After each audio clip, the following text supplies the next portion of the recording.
अस्सलाम वालेकुम, आप देख रहे हैं फखर न्यूज़ और मैं हूं सादिया बतौल। शामिल करते हैं आज की अहम खबरें। लाहौर से ब्यूरो चीफ फखर न्यूज़ तारिक नूर इलाही तबुकी की रिपोर्ट। सीरत चेयर वफाकी उर्दू यूनिवर्सिटी के ज़ेर-ए-एहतमाम इमाम हुसैन अलैहिस्सलाम सीरत नबवी सल्लल्लाहु अलैहि वसल्लम के अमली तर्जुमान के उन्वान से इल्मी सेमिनार का यूनिवर्सिटी हॉल में हुआ। सदारत वाइस चांसलर वफाकी उर्दू यूनिवर्सिटी डॉक्टर ज़ाब्ता खान शनवारी ने किया। उन्होंने आखिर में निहायत जामिया सदारती खिताब किया। इस मौका पर डीन फैकल्टी डॉक्टर राहतुल्लाह ने खुतबा इस्तकबालिया पेश किया। दीगर मुअज़्ज़िज़ मुकर्रिरीन में अल्लामा आरिफ हुसैन वाहिदी ने वाक़ई इल्मी खिताब फरमाया।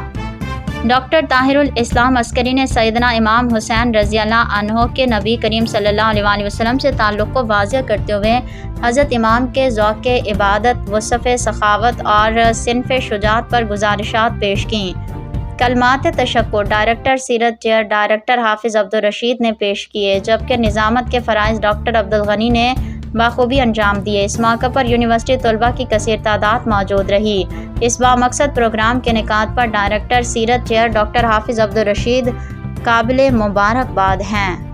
मज़ीद खबरों और अपडेट्स के लिए जुड़े रहिए फखर न्यूज़ HD के साथ।